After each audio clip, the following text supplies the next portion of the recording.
तुमचं मूल घरी सगळी उत्तरं बरोबर सांगतं, पण परीक्षेत तेच उत्तर लिहिता येत नाही. मग समस्या अभ्यासाची नाही, लिहिण्याच्या सवयीची असू शकते. त्यासाठी पाहूया आपण खालील 5 गोष्टी. नंबर 1, फक्त वाचन.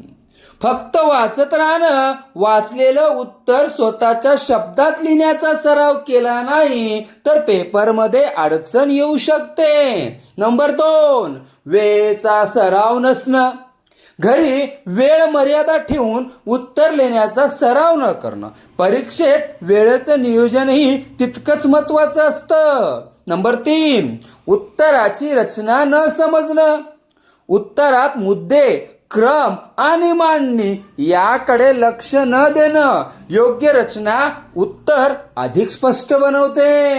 नंबर 4, स्वतःच्या चुका न पाहणं. उत्तर लिहिल्यानंतर ते पुन्हा तपासून न पाहणं. स्वतःच्या चुका ओळखल्याने पुढच्या वेळी सुधारणा करता येते. नंबर 5, पालकांनी हा प्रश्न विचारावा. आज किती अभ्यास केला एवढंच विचारू नका.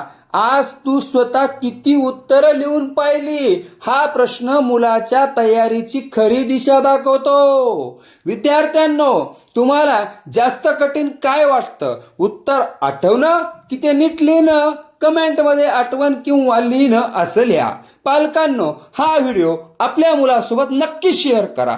असेच विद्यार्थी आणि पालक दोघांसाठी उपयुक्त शिक्षण टिप्ससाठी सक्सेस स्टडी हबला फॉलो करा.